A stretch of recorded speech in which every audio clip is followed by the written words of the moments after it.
Bonjour à tous, je voulais vous faire part du récepteur grande zone modifié pour la BLU, donc c'est ce que ça donne pour les stations BLU. Ah, salut Christophe, comment vas-tu?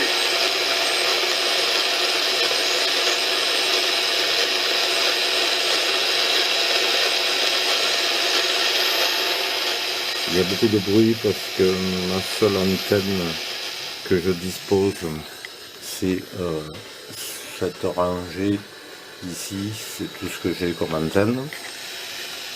Donc beaucoup de bruit et Ok, c'est ça, je reprends compte de l'envol que je t'avais fait couper sur la bande. Le FM DDX, FRDOC numéro 59, oui, ça a l'air de pas mal marcher ce soir, hein, en direction effectivement du, pour moi, sud-est. Hein. Ma foi, le temps pas possible, hein, ça commence à tomber de l'eau et il y a du vent, pas mal de vent. Donc j'ai mis les billes là, les éléments dans le vent de façon à pas avoir de soucis, mais enfin normalement, il n'y en a jamais, hein, tant que ça se fait pas, 90, moi je ne sens rien du tout, hein, je mets simplement les antennes dans le vent et tout se passe normalement. On n'est pas en Bretagne ici, heureusement d'ailleurs, entre parenthèses, hein, parce que là-bas, qu'est-ce qu'ils ont comme vent, hein. Voilà, ben, j'espère que ça va bien, que la santé est bonne, que tu fais quelques bons contacts, quoi qu'en ce moment, c'est pas terrible avec la propagande, mais on n'est pas gâtés. On n'est pas gâtés du tout, du tout. Là, je suis avec le 890, là, c'est le ce soir. Moi, j'ai un petit peu de bouillon, j'ai quoi, j'ai 350-400 watts, là. Bon, je suis souffle. Tu entends une station QRP, mais moi, j'ai rien entendu, hein. Donc, je te renvoie le micro en faisant un grand blanc, donc tu peux t'arriver à écouter les 5 DDX.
voilà, je vous donnerai la suite des explications pour cette petite écoute qui n'est pas très claire vu la propagation qui n'est pas très bonne, et je vous donnerai l'explication pour les bobines, donc bobinées sur des c'est juste bobiner main sur des tubes de cachés, donc on peut se faire facilement soi-même, voilà le principe. Et on verra ça avec un petit logiciel pour calculer les bobines en fonction de la fréquence dont on a besoin. Voilà, je pense qu'il n'y a pas grand chose.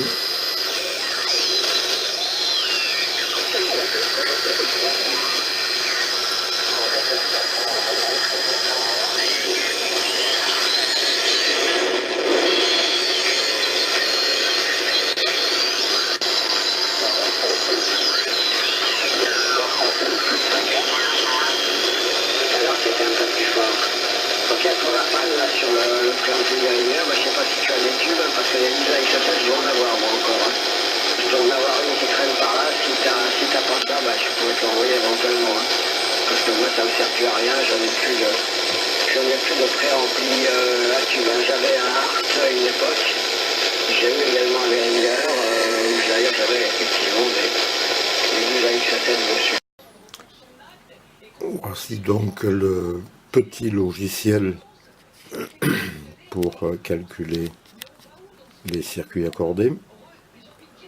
Donc je vous fais voir le fonctionnement du logiciel. Il est téléchargeable donc gratuitement. Il s'appelle Minitor Calculator 1.2 et je me suis servi de ça pour calculer donc mes circuits accordés.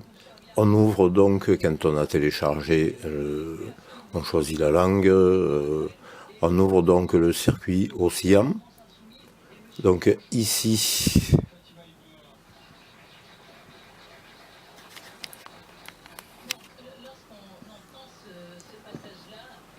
une fenêtre apparaît. Donc sur cette fenêtre, vous allez rentrer la valeur du condensateur variable. Moi je me sers, j'ai un petit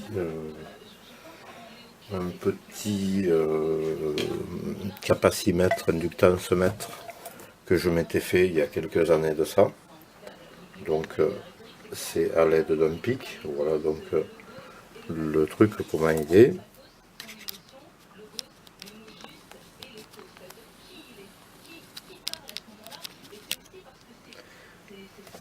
Si je le mets en marche, donc il apparaît ici. Je me mets en capacité, je fais une mise à zéro de calibration. Je prends mon CV, donc je le mets à la valeur médiane. Je prends ici donc le côté masse qui est celui-là. Je me mets donc sur mon CV.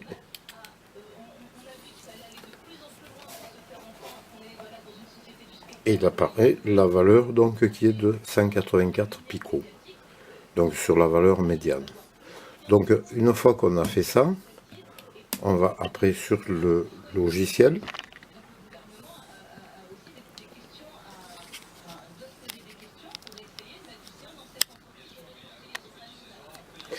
On rentre donc ici. Voilà, donc on rentre la valeur de notre CV. Donc on a dit 183 picofarades. Donc on est en picofarades. On va rapprocher un peu plus.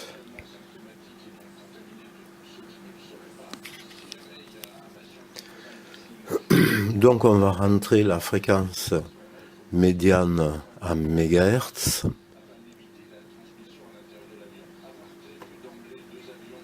Donc ici, on a dit ici qu'on était en milieu de bande, donc entre 8 et 3 mégas.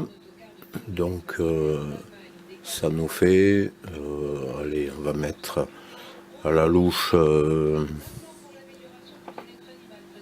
5 mégas. Donc la valeur donnée est de 5,537 micro-henry. Ensuite, on va dans la deuxième partie sur les circuits oscillants. Donc on va ici déplacer un peu le tableau. Donc ici on va sur les self. Alors self Thor, ferroxyde, poudre de fer, ferrite,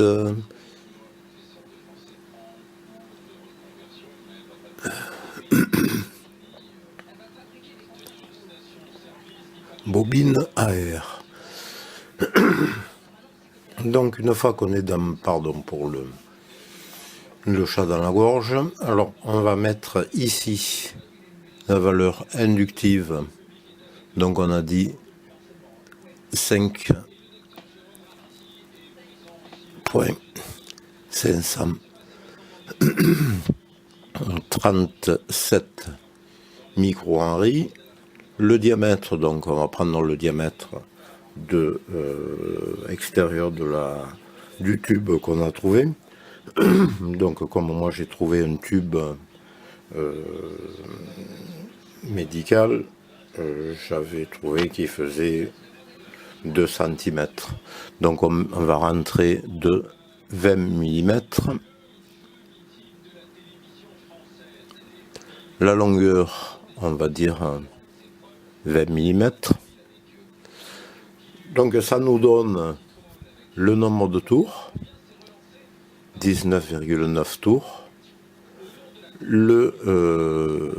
La section du fil, la longueur du fil 1,24 m et le diamètre maximum du fil 1 mm. Voilà, donc pour calculer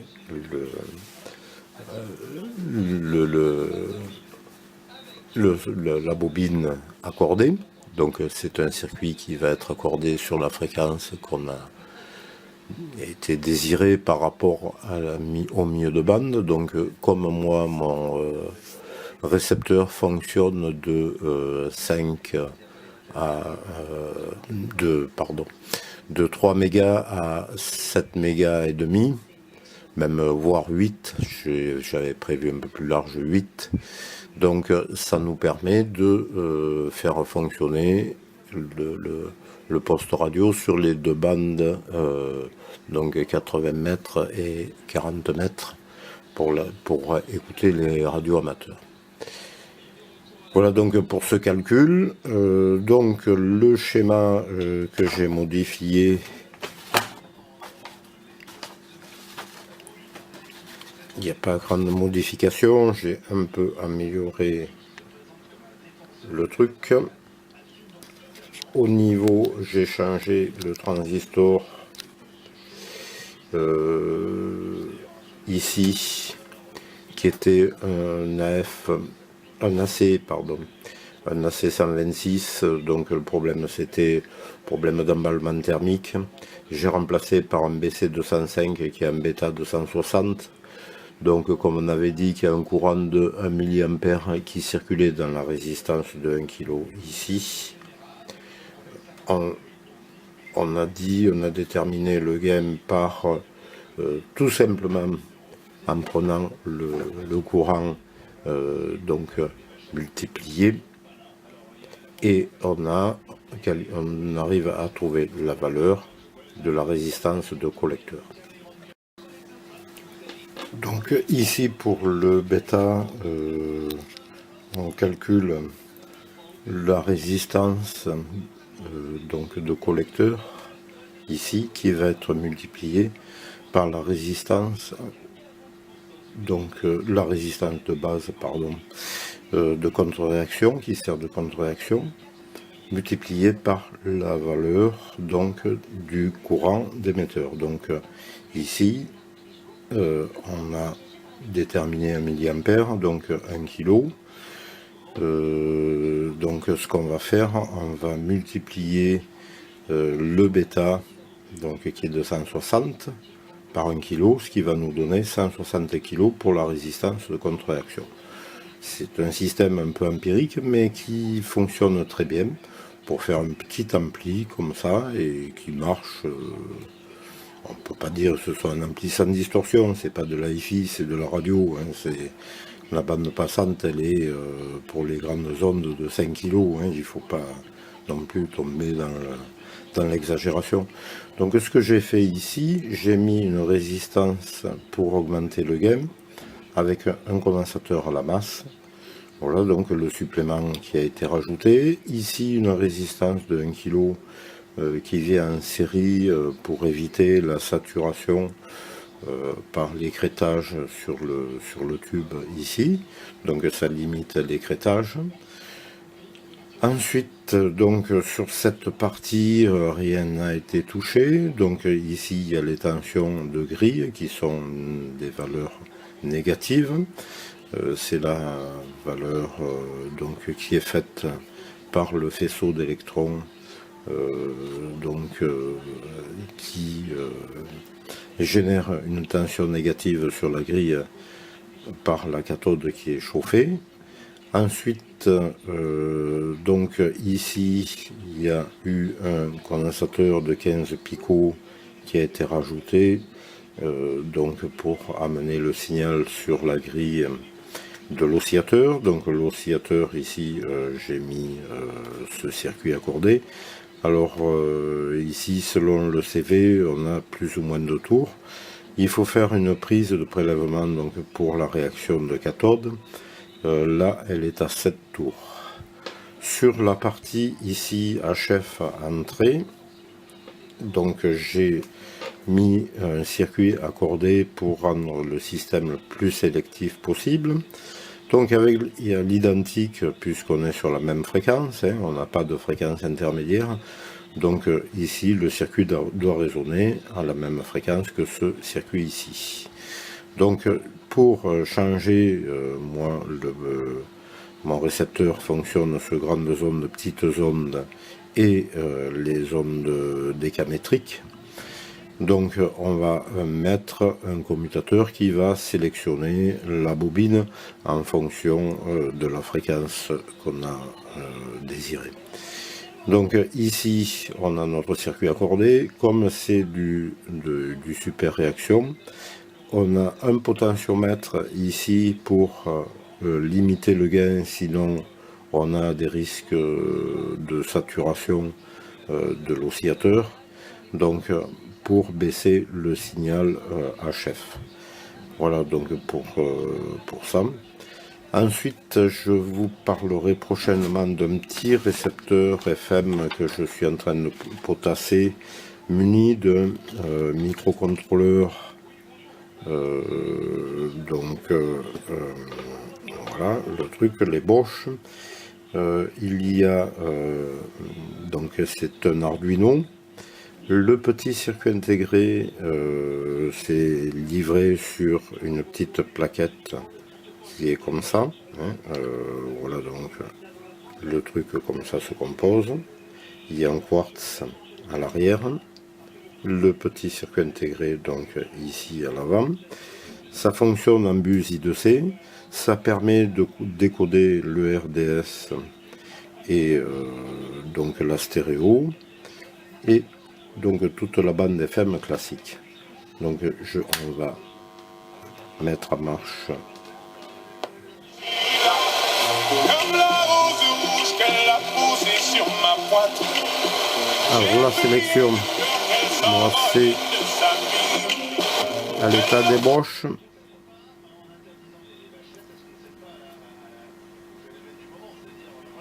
Oui, peut-être que France 2 a peur de se prendre ensuite des réclamations des associations. Il y a qu'en France qu'on va faire, de toute façon. Il y a qu'en France qu'on va aller. On va changer Une réclamation pour pas grand chose ici. à l'aide d'un potentiomètre.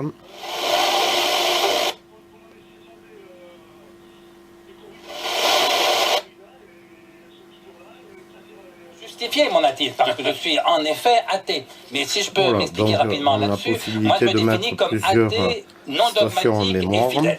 Expliquons chacun de ces trois mots. Pourquoi athée? C'est plus simple. Athée parce que je ne...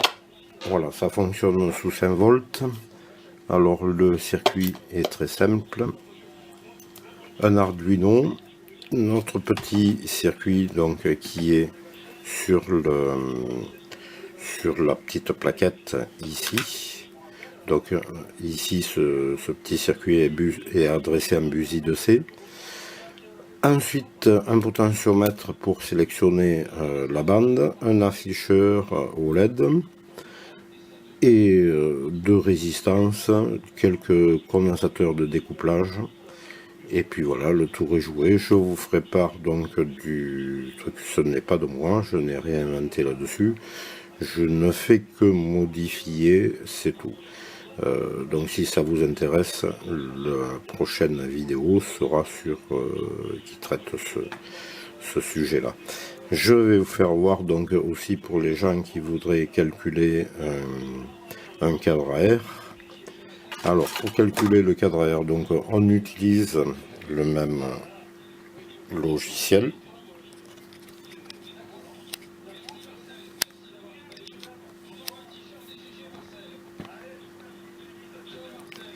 Alors qu'est-ce qu'on va faire pour le cadre à air?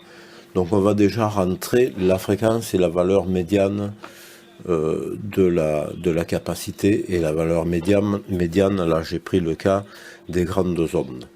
Donc si on veut ici calculer un cadre à air, donc on va rentrer la valeur en millihenry, 4.947. Donc on est en millihenry. On veut un diamètre, admettons, de donc 50 cm, donc on va faire 500 mm. Sur une longueur, c'est-à-dire on va prendre la distance du bobinage, on va dire 10 cm. Hein, on veut que notre cadre fasse, même allez, on va mettre 7 cm. Alors on va changer donc la distance de bobinage, c'est-à-dire du départ des spires jusqu'à la fin des spires, on va dire 7 cm.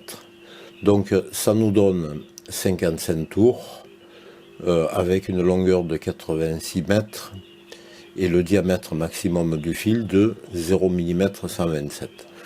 Personne ne vous empêche de faire quelque chose de plus large. Si on prend donc une 100 mm, ça nous fait 72 tours, le diamètre du fil 1,2 mm, donc c'est assez, on prend du 1, hein, ça n'empêchera pas, ça fonctionnera très bien avec, et la longueur de fil de 124 mètres.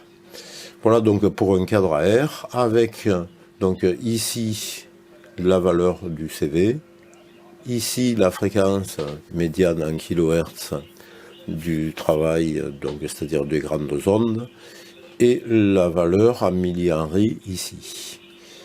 Donc voilà pour le petit logiciel concernant le calcul des circuits oscillants et accordés. On verra donc pour le prochain coup, une fois que mon ébauche sera bien terminée concernant ce récepteur FM. Possibilité de RDS, je ne sais pas si je vais arriver à le faire fonctionner pour le RDS en fonction de mon afficheur. Et la compréhension de l'Arduino et la programmation de l'Arduino, mais simpliste. Je ne vais pas rentrer dans les détails, il y a des gens qui sont meilleurs que moi pour ça. Je vous ferai voir juste pour faire fonctionner ce petit récepteur, donc muni de ce truc-là, qui n'est pas grand-chose, qu'on trouve chez Banggood aux alentours de 1,50 €. Entre 1,50 € et 2 €, c'est pas très cher.